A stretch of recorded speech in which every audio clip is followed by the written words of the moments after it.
Is today a day I can eat? That. The room went cold without one comment. My grandson, David, was always lively and energetic, but he started hesitating to play outside. He used to be a bit chubby, but now he's slimmed down. Iksan stands he clamly. Seeing this, I realized something was off and asked, "Why don't you tell me what's going on?" As a result, my son and his wife began to make excuses in a panic. But realizing they didn't grasp the gravity of the situation, I decided to lay down the law. My name is Karen. I'll turn 55 this year. I married my husband when I was 23 and had my son at 25. Ever since, I've been a homemaker, taking care of household chores. My son, James, is now 30. He married Lisa when he was 25, and they were soon blessed with a child. So, I have a 5-year-old grandson. David has always loved playing outside, and whenever he came to our house, he would always run around in our yard. Thusing, whenever my son and his wife visited me, either my husband or I would always take David to the park. People say kids will be kids, and that certainly applied to David. And my son and his wife would often bring David over to visit, but one day I noticed something was off about David.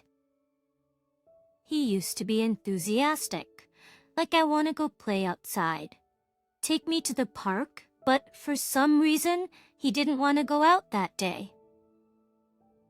When I asked, "Don't you want to go outside? It's nice out and it'll be fun," he was like, but showed little interest in going out.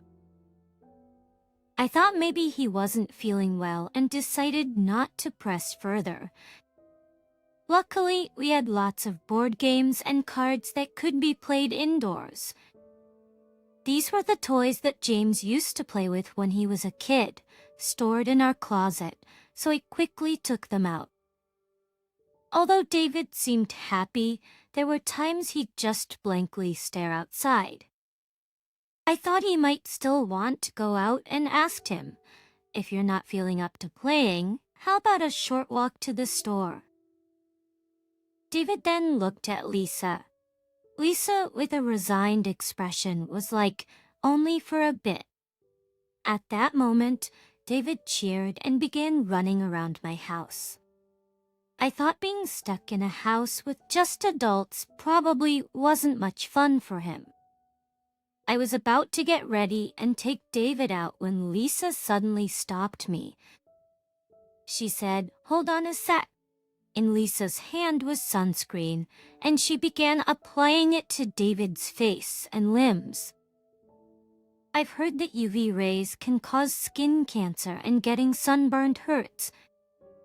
I was impressed with how diligent Lisa was in this regard. After that, we headed to a store nearby, but on the way David kept insisting that he wanted to play in the park. I said just for a bit, letting David play in the park. It had rained earlier that day, and the ground was muddy. David got his foot stuck in the mud. In that moment, he fell face first, his clothes completely covered in mud. Even his face was smeared with mud. I asked David, "Are you okay? Any injuries?" But it seemed he wasn't hurt. However, his joyful expression from earlier had turned into one of despair. Reluctantly, I took the dejected David's hand, and we headed home. Seeing the muddy David, Lisa was like, "What's this?" "I told you not to play."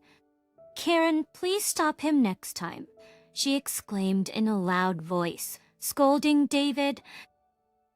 I said, "Hey, kids will be kids. Things like this happen from time to time. I'll make sure to wash the clothes." I tried to calm her, but she was like, "That's not the point." Thanks to James intervening and calming Lisa down, the situation was diffused. However, it seemed my son and his wife had many strict rules at home. For instance, when I tried to give David some candy we had at home, Lisa was like, "We're trying not to give David candies. It spoils his dinner." I understood the concern about overeating from big bags, but they even refused small, individually wrapped candies. Feeling bad for David, but understanding that rules differ across households, I decided not to offer him any candies. Even after that, my son and his wife did visit, but their rules felt too strict. But whenever we ate out with my son, his wife, and David, they would always choose light meals at diners. The places like barbecue joints or steak restaurants, which kids typically like, were off limits. If that's their household rule, then it can't be helped. However, from my perspective, it seemed a bit too pitiful for the child. My husband and I would sometimes talk like, "Don't you think they're a bit too strict?" We took James to various places when he was young, didn't we? While my husband usually didn't say much, it seemed he felt the same way watching my son, his wife, and grandson. But we concluded it wasn't our place to interfere and decided to respect my son and his wife's parenting decisions. From that time, my son and his wife stopped coming to our house. Apparently, James got busier with work and couldn't make time.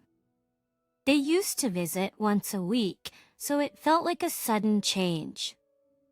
While we always looked forward to seeing our grandson, our son, and his wife, we couldn't help but feel a tad lonely. We continued to communicate via messages, so I often received photos of my grandson. One time, something caught my attention. He seems to look more mature. David is turning 5 this year, but comparing his recent photos to the older ones, he did seem to look more grown up.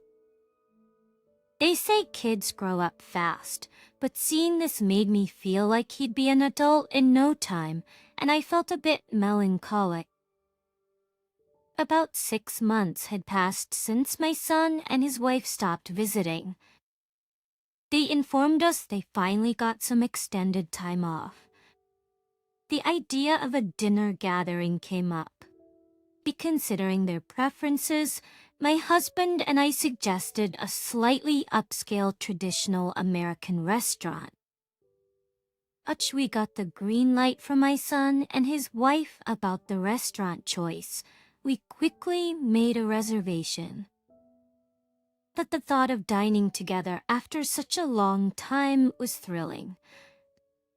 I was so excited that I barely slept the previous night.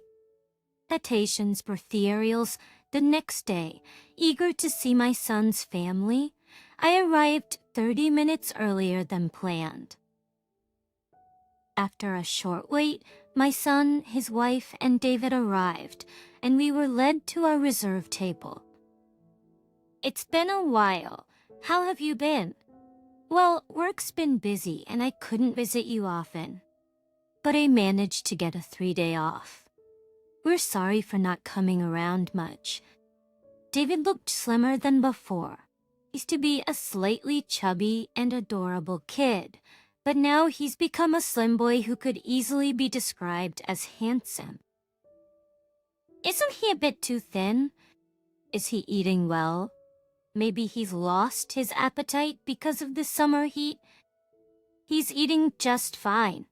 You know, kids this age, their body type can change in a flash." Finding clothes was a real challenge. I had expressed my concerns about David's weight, but I was reassured that he was eating properly. After chatting for a while, our meals arrived. For being a multi-course meal, There was a lot to eat, but it was also a feast for the eyes. Etchery as everyone admired the dishes in front of them and reacted with delight. David, who'd been quiet until then, suddenly spoke up. Is today a day I can eat? Day. At that moment, I could feel the atmosphere in the room change. A day he can eat? What did he mean? I racked my brain desperately, suddenly recalling how David's appearance became more mature, how he'd slimmed down out of the blue, and how he'd stopped playing outside. I arrived at a conclusion.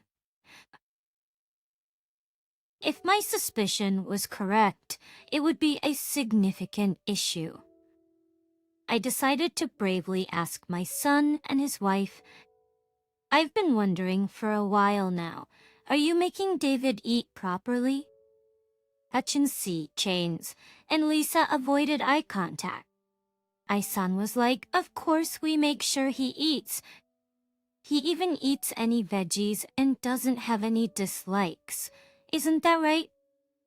And his wife was like, "Yes. Yes, he always finishes whatever I cook." I wonder why he suddenly said it's a day he can eat. Kids can be so mysterious, dodging a topic they'd rather not discuss. I've had a vague feeling for a while now that my son and his wife weren't giving David enough food. Given that he used to be a bit chubby, I thought they might be managing his meals out of concern for him gaining more weight. But looking at David now, that just doesn't seem to be the case.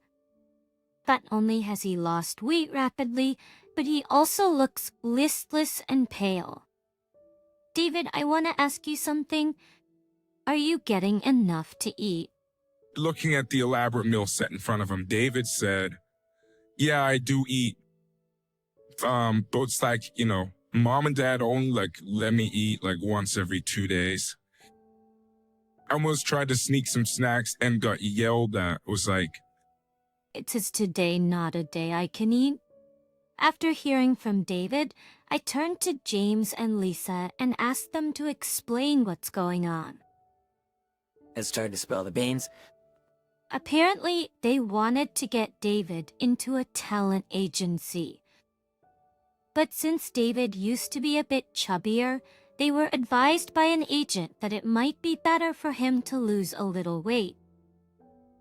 So, for the past 6 months, they'd been restricting his diet to get him to this point. They'd even prevented him from playing outside and ensured he wore sunscreen to maintain flawless skin. When I asked why they wanted to get him into a talent agency, they said that as they walked around downtown, he was asked once, leading them to hope that he might become a big name in the entertainment world. While they haven't signed him up with a talent agency yet, they plan to formally apply in the near future. But he's only 5 years old. How is he going to balance that? I find it hard to believe you have his best interests at heart when you're not even feeding him properly. The entertainment industry is a tough world. We want David to be able to shine there too. But cut the crap. Kids need to eat every day, especially growing ones. You better start making him 3 meals a day right now. Today from secret for the first time, I raised my voice at my son and his wife, making them flinch.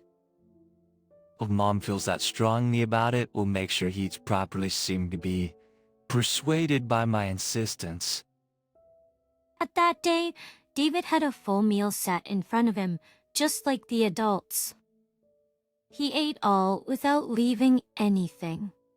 Actually, from then on, I made it a routine to call my son and his wife every day to ensure that David eats properly. They not only assured us that they were making him eat properly, but also sent pictures and shared the day's menu with us. My husband and I felt reassured and carried on with our daily lives. About 3 months after our dining experience with my son, his wife, and David, we had to travel to their area for some business.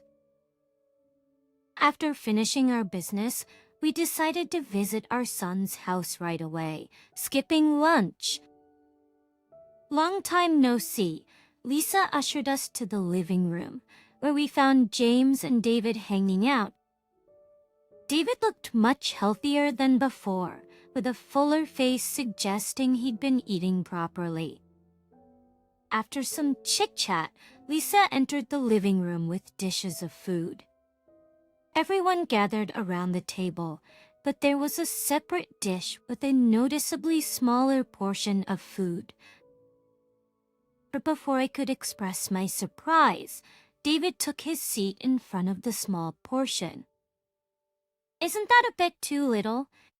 I said, but Lisa replied, "It may seem so, but any more and he'd gain weight, as if there is nothing wrong." Frustrated and realizing they might not heed my words any further, I excused myself for a moment and called a nutritionist. The nutritionist mentioned they were available at the moment, so they could come over right away. Takes while we were enjoying the meal they had prepared for us, someone knocked at the front door. I wonder who that could be. We weren't expecting anyone. But then I remembered, it's someone I called. I replied as I went to the door to welcome in my old acquaintance. "Hello, I'm John, a nutritionist." John is a friend of mine who works as a nutritionist specializing in child nutrition. John mainly educates children about nutrition and happens to live near my son's house. Are you aware of how bad it is not to make David eat enough? Starting with those words, John explained the importance of children having proper meals and how nutrition helps build their bodies. After listening to John for about 2 hours, James and Lisa seemed quite impressed as they looked over the recipes he gave them. And they were like, "Wow, I didn't know there were recipes like this." Piece of having these recipes might make it easier to prepare meals, showing some understanding of the importance of nutrition. Still worried, I began bringing food to my son's house from time to time. Each visit reassured me that David was being fed properly, but they still seemed keen on getting him into the entertainment industry. Apparently, they recently applied to a talent agency, and James and Lisa were anxious about the outcome. After some time, they informed me that he had been accepted. While I was happy for them, I couldn't help but feel uneasy. Day by day, as they updated me about David's progress, I carried these thoughts. One day, after my husband left for work and I was doing my usual chores, someone visited me at home. I wasn't expecting anyone, so I thought it might be a salesperson and considered ignoring it. But the person kept knocking at the door.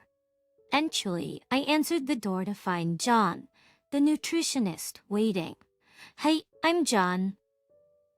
I was just passing by and wanted to follow up on David's progress. Kept knocking at the door, thinking it might be an emergency. I opened the door only to find David crying. David, what happened? I was so taken aback by surprise, but I quickly brought David inside. I figured David's house was quite a distance from here. But my immediate concern was to calm David down. I gently rubbed his back and waited for him to stop crying. After a while, he seemed to settle down and began to explain why he had come here. When grandma's around, they feed me properly, but when you're not, They hardly feed me at all. Even threw away a candy my friend gave me. I just can't take it anymore. I thought they had understood me, but it seems they hadn't. Only just cattle. He was put into the talent agency, but he said he really didn't want to be there. He has lessons every day, but because he's made to dance without having eaten, he feels like collapsing all the time.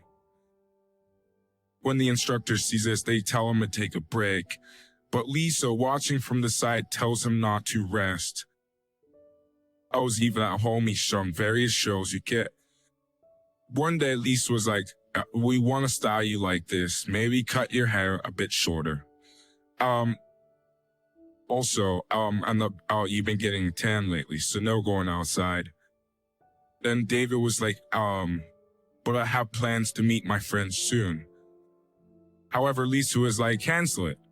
If you're thinking about your future, you better do as I say. Realizing there was nothing more I could do on my own, I decided to contact Child Protective Services. And Sir X, although hesitant because it involved my own son, I knew I couldn't stay silent any longer. With that in mind, I quickly dialed Child Protective Services. They wanted to grasp the situation as soon as possible and said they'd visit James and Lisa's home the next day. I let David stay at my house that night, informing his parents of the decision. I'm concerned about David and I'll come over after work. But knowing the current state of David, I couldn't let my son and his wife meet. I steeled myself and responded like, please don't come. Even if you do, I won't let you in or let you see David. You both need to reflect on what you've done. The next day, I took David to the hospital for a thorough checkup, and the results were far worse than I had imagined. David was malnourished and seemed to be showing symptoms of asthma. His frequent near-fainting episodes appeared to be due to anemia, and he was immediately put on an IV N4. But believing it unsafe for him to return, I decided to keep David with me, but my son and his wife vehemently objected. Oh, he's our son, isn't this basically kidnapping? However, once Child Protective Services arrived and spoke with them, they begrudgingly accepted that I'd take care of David. Later, it was established in a meeting at my son's home that not providing meals doesn't constitute physical punishment, and they wouldn't be legally charged. However, due to the negative impact it has on a child, they were urged to change their attitude towards David. How would we know unless we tried? Maybe it'll work out. Watching their exchange, my husband and I realized that it'd be tough for James and Lisa to raise David happily. And we considered adopting him. At first, they opposed, but when a lawyer got involved, they quickly changed their tune. Anticipating something like this, I had asked the lawyer, who's a friend of my husband's, to come over just in case. After adopting David, James and Lisa seemed to lose their spark. It seemed that making David a celebrity was their passion in life, and James apparently stopped going to work altogether. Lisa might have finally realized the importance of their son, expressing a desire to take David back, but it's too late now. I doubt I'll ever hand David back to them. Still, if they genuinely repented, I thought it might be good for them to see him from time to time. After all, for David, his biological parents are essential. Speaking of David, when he met his biological parents, his behavior seemed somewhat formal and distant. It's as if he recognizes them as the people who didn't take care of him, and it's unclear if he sees them as parents at all. He must have felt a significant amount of stress living in that household. Such regrets whirl inside me. Then the adoption process had its challenges, but David officially became a part of our family 1 month after the adoption. David is thriving. Sure, he eats more than other kids, but as long as he gets plenty of exercise, it shouldn't be an issue. He's a kid who loves playing outside, so when we give him a soccer ball or a bat, he usually joins the neighborhood kids. David has such a sociable personality. He quickly gets along with other kids. When he comes home muddy, he excitedly shares the events of his day. During the time he lived with my son and his wife, perhaps due to stress, he started speaking less and less. But now hearing him share his stories brings me immense joy. David's going to start elementary school soon, and with the way things are, I'm not worried at all. I am certain he'll make lots of friends and come home with exciting stories. So I came home covered in mud as usual. But one thing has been nagging at me. The concern was, did my husband and I make the right decision in adopting David? After all, when we become older, might there be comments or criticisms from those around us? I also wondered if David might be concerned about that very thing. So I decided to ask David how he truly felt. I asked him, "Did you want to live with your dad and mom? Are you happy now?" He was instantly like, I'm super happy. My old home felt very gloomy, and I hated being there. But now I can play outside and eat delicious food, so it's much better than before. I did feel a little sad when I left my dad and mom, but I love grandma and grandpa too. I was being with me. Hearing David's words made me genuinely relieved that my actions back then weren't a mistake. And I decided that if I ever come across a child in need, I'd act without hesitation,